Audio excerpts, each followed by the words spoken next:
Welcome back, Midwest BDCers, social media friends. I am Marnese Jackson, and this is our continuous series on March Madness, meeting the Midwest BDC team. We just got off the line with Eddie Davis. Now we got a great conversation with our communications and digital marketing manager, Maggie Heiser. Oh my goodness, Maggie. We doing it today. We doing it. We got it. We got it. It's Friday. We powering through. We here to be entertaining. It's March Madness. Yes, March Madness. Okay, so before we get going on introducing Maggie, I wanted to tell you about the Midwest BDC. We are here in the A-State region to eliminate fossil fuels in buildings, homes, resident homes, schools before 2050. We are in the respective states of Indiana, Iowa, Illinois, Missouri, Michigan, Minnesota, Wisconsin, and Ohio. And we are here to do a regional strategy to eliminate fossil fuel in buildings before 2050. Okay, that's ambitious, but we can do it.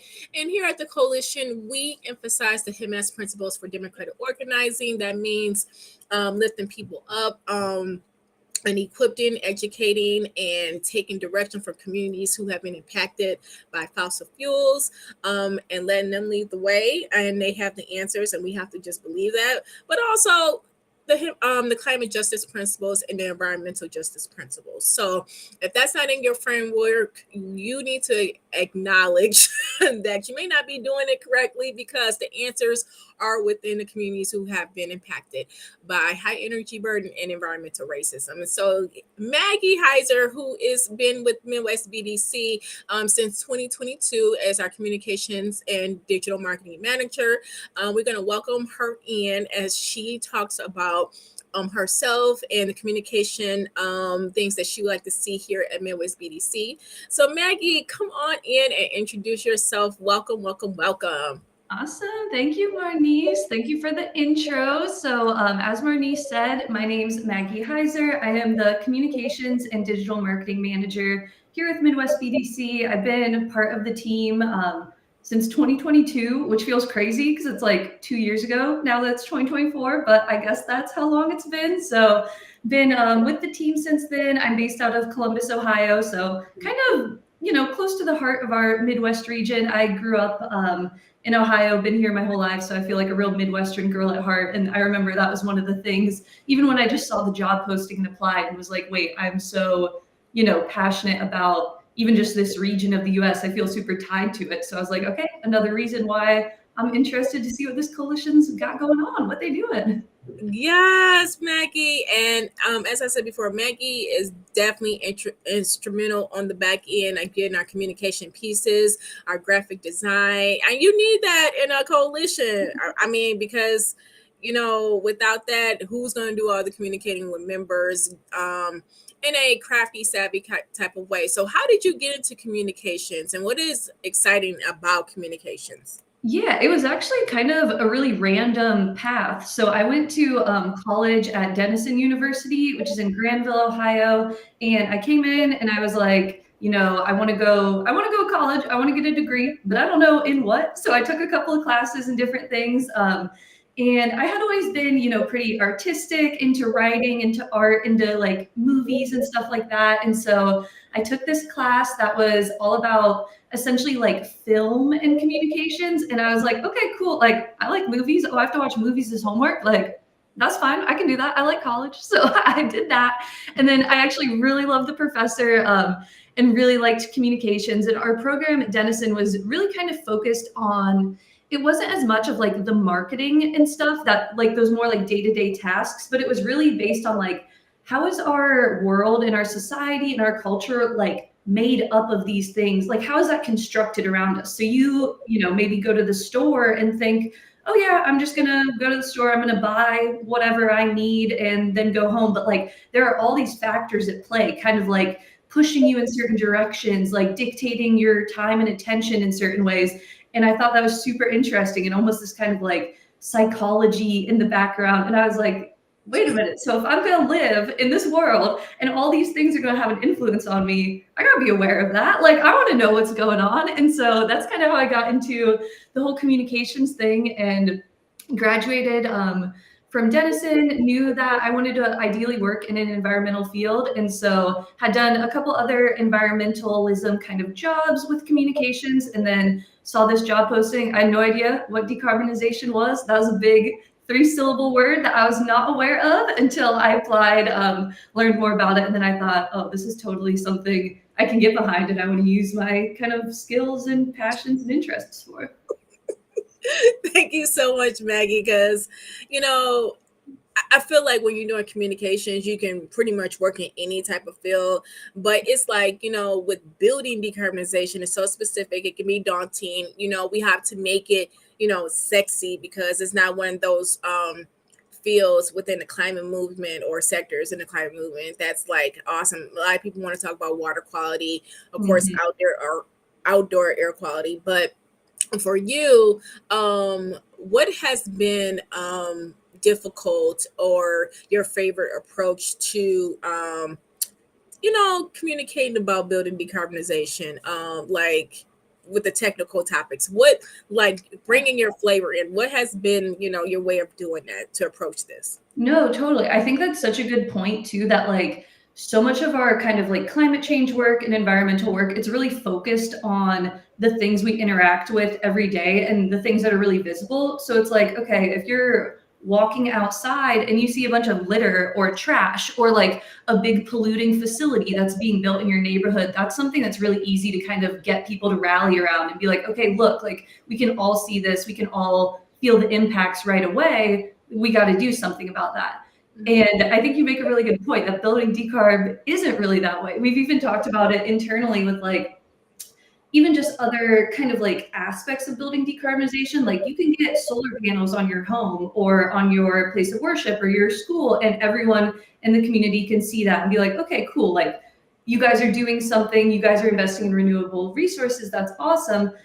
People aren't going to see like the water heater in your home, or they're not going to see the insulation or the weatherization updates that you're doing on your home that are, you know, benefiting you in the same way that something like solar panels would, but they're just not visible. So I feel like that definitely is a challenge with communicating about building decarb specifically.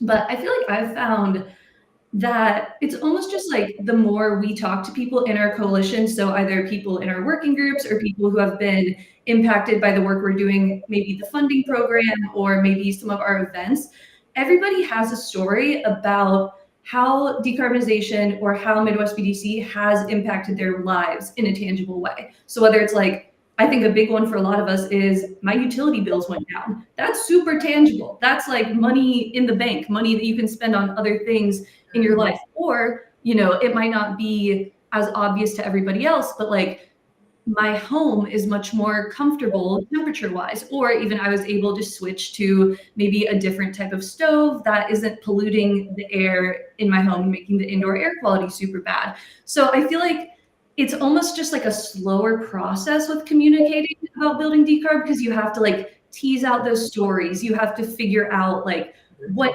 did this impact have on your life? And then how can I share that with others when it's not something that's super just like visible outside? Or, you know, we can all get behind like plant more trees, they're pretty, but getting people behind install like maybe a heat pump in your home or weatherize your home is not as sexy as some of those other things. So it's definitely, it can be a challenge, but it has such a real life impact that I think once you share that impact, almost anyone can get behind it and be like, oh, okay, I get it now. I hear where you're coming from. And you know what? What's not sexy is those high utility rates or those utility shutoffs. That's not sexy. So, and you know, Exactly. you know, when I'm leading with talking about building decarbonization, because I know it's huge and it's not reachable to a lot of people, not just communities that we think will not grasp the concept. No, building decarbonization is a huge word, right?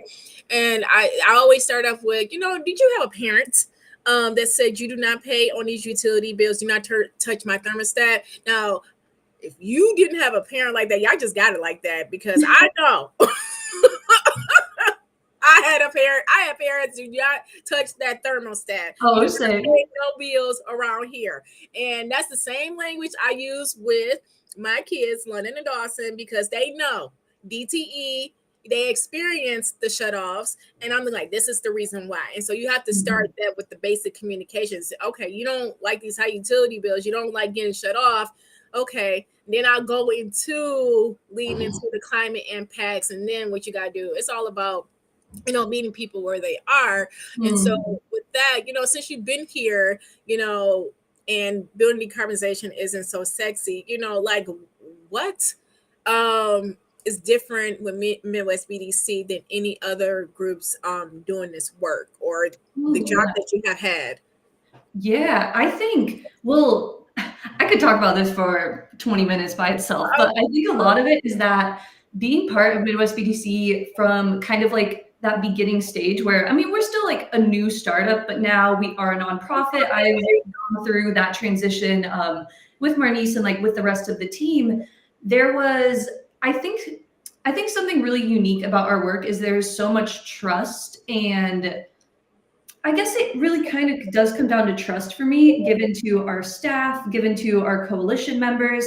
It's like the Jimenez principles that you were hitting at the top of the podcast, Marnese, where it's like, we trust people to do the work. And I think I got that a lot from you. I'm like a younger person in my career. I had struggled at other jobs and organizations and stuff, thinking like, okay, I got ideas. I want to try things out. I want to like maybe push some boundaries and try something new. And sometimes that can just be really hard when you have like, these are the ways we do things and this is how it goes. But I think there's a lot of freedom within our work here to try things out, maybe try things that other people haven't done. Maybe they haven't been brave enough to do it, or it's just been hard. And I feel like we've learned just so much within our organization. I feel like I've learned so much about myself and like the work I want to be doing, just with that trust that we give to each other as like teammates on staff. But I think a lot of that also goes with just our structure of like our working groups, and having working group leaders come in and being like, all right, you guys are living this. We don't need to be having our hands in everything. We don't need to be overseeing everything. Like, you're a leader, be a leader. And people step up to the plate every time and do it so well. And so I think that's just been something that I've really enjoyed about Midwest BDC. And I see it a lot in other places where we kind of get bogged down in structures sometimes. You need some structure, don't get me wrong, you need it. But I think we really just trust each other to do the work and do the work well. And it really shows in the results that we're able to get. Yeah, I totally agree. We definitely have to, meet people where they are, and understand and really communicate, hey, you are leaders. Yeah, we do need to have structure so we can coexist with each other. But then once we get that all tight, for those who haven't started a nonprofit before, working with all types of people, because I have to say Midwest BDC is a membership organization. Like, there's not one type of organization or individual within our coalition. We have a lot that's coming in to do this work. Jacob hinted to it yesterday, the peanut butter and jelly, like, it's, meshing all individuals and organizations together to do the work, and so we can coexist to, get the broader mission. But for you, Maggie, I wanted to know what has been like your favorite project that you have worked on communication wise since you've been here? Oh, I love that question. I feel like I've kind of got two answers. So the first one, was it in the fall? We had a youth podcast series. So really similar to like this format. We used the same streaming stuff. And we really focused, it was with collaboration with the youth working group of Midwest BDC. So the working group really kind of like took over that structuring of these podcast episodes. We had one on indoor air quality, one on green building careers, and then one on climate change kind of in general. And the people we talked to in that podcast series were just so inspiring and amazing. And I feel like that kind of bleeds into my larger answer of just like getting to work with so many cool people that I would not otherwise get to meet or get to know. And I think we also, so like Marnese said, we're a regional organization. And since we're all over, like I'm in Ohio, Marnese is in Michigan, and we all work from home. And so I remember even thinking like, when I applied to this job, okay, is that something I want to do? I love meeting people and talking to people and just learning, from others. And I'm gonna be working from home. Is that gonna feel isolating? And I think because we do so many cool events where we bring in people that are just super inspiring and I get to know them, even if it's just for like the hour-long conversation, it's always super cool. And so I loved those podcast series, and you can find them on our website if you're interested in checking them out. And then my other favorite project that I've done, really more comms focused, but this is probably in January or so, we launched a new website that I got to kind of build from the ground up. And that was just really fun. I think that kind of points back to what I was saying earlier about having the trust of the Midwest BDC team in me to put that together, get it up and running, learn some like coding stuff on the back end that I did not know how to do. And it was a little overwhelming at times, but I'm really happy with how that website turned out. And I think it was just really fun to be able to have this big project and be like, okay, Maggie, we trust you to figure it out, make it pretty, make it work. And I did it. And it was just really fun. It was really fun to see that process all the way through, just as its own project. So probably those two, I would say. Yeah, I like where we can all work and we bring our own skill sets in an entrepreneurial way that you're not like, I know we all have experienced jobs where they just tell you what to do, and you have no room to grow. So yeah, I'm glad, I can like, hey Maggie, I don't like that right there, but Yeah. switch it up. We'll play around with it because or I'll play around it with them. So I'm glad you feel, safe and comfortable to just go ahead and fly with it because quite honestly, I don't have time to do all that. No, So exactly. And that's that collaboration. That's so good too. I think like that's also one of the benefits about just our team. And I think that's what makes our working culture really sustainable too, is that we have that relationship with each other where Marnese can be like, girl, I don't like that picture. Why'd you put that picture up there of me? And I'm like, okay, heard. Let's switch it up. So I think that's just like, it's perfect collaboration for communication, stuff like that. Yeah, and it's and you guys all have to check out the toolkits and all the flyers that Maggie has done. She's like the brainchild behind all the communication stuff. So as a resource, we do have, provide technical assistance in regards to if you need Maggie to assist you with the flyer or anything of that nature, she will assist you with that. She does have office hours, okay? Yes, find them on the website. You can find those on the website because she's very busy. And then also, Maggie, I wanted to know, you've been here since we got the coalition structured. And I wanted to know, like, what is your big dream to see the coalition in 5 to 10 years? Let's talk about 5 years from now because 5 years comes quick. Oh, it does. It sneaks up on you fat. That's what I was thinking when we started. I was like, wait, 2 years ago? Like 2022? That's crazy. I think so. Kind of behind the scenes here at the coalition, like right now we're staffing up a lot, which is really exciting.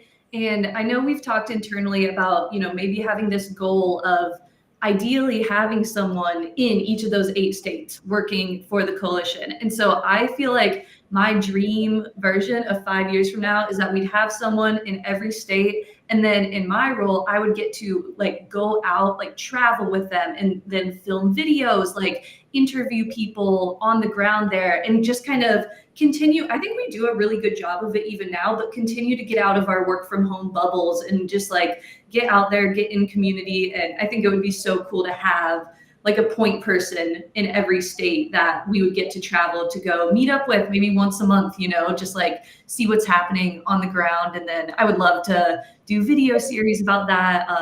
Maybe a blog series, maybe these podcasts, like continuing to just like put out that information, I think would be awesome. And I'd love to do it in person.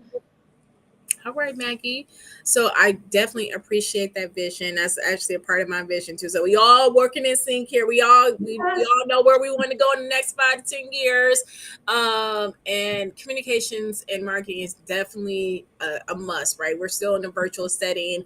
We're going to continue to take advantage of that. And so continue to flesh out our social media presence and our podcast. I like the podcasts are fun. Like just back, like low key, we were at a staff meeting today. I'm looking like this staff meeting is long for why is the staff meeting so long?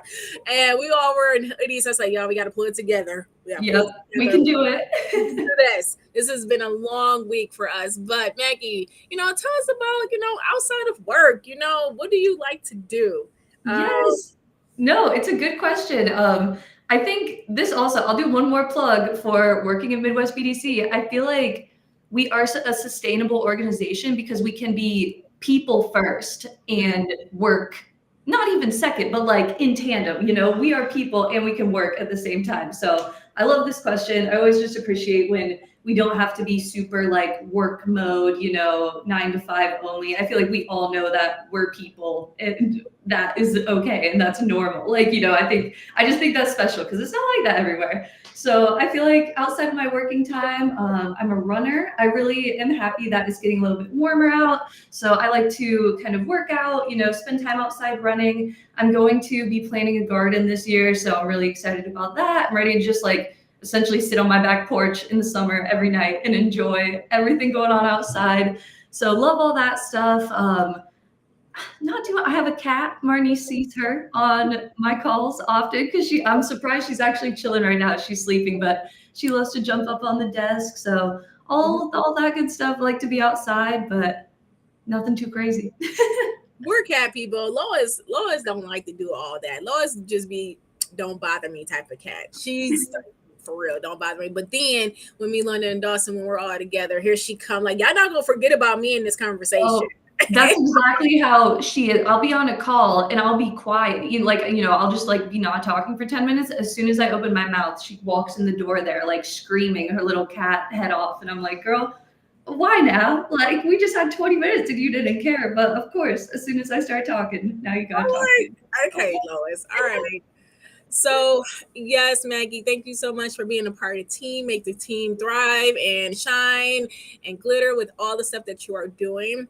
And so, I wanted to thank you for being here. We're going to definitely continue to lift Maggie up, with our staff highlights. And you can also follow us on MidwestBDC.org. Thank you, Maggie, for getting that going.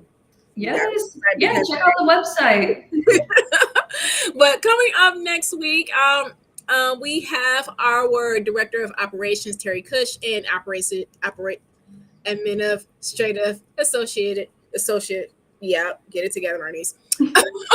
Dana Gibson, who will be here next week coming up, talking about how they are a part of the team and how they're making the team come together. And then also coming up next week, we have our climate anxiety and mental health webinar training.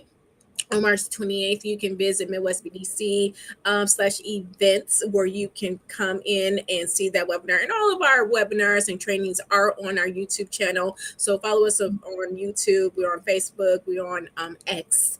And we're also on LinkedIn. Our LinkedIn be popping. And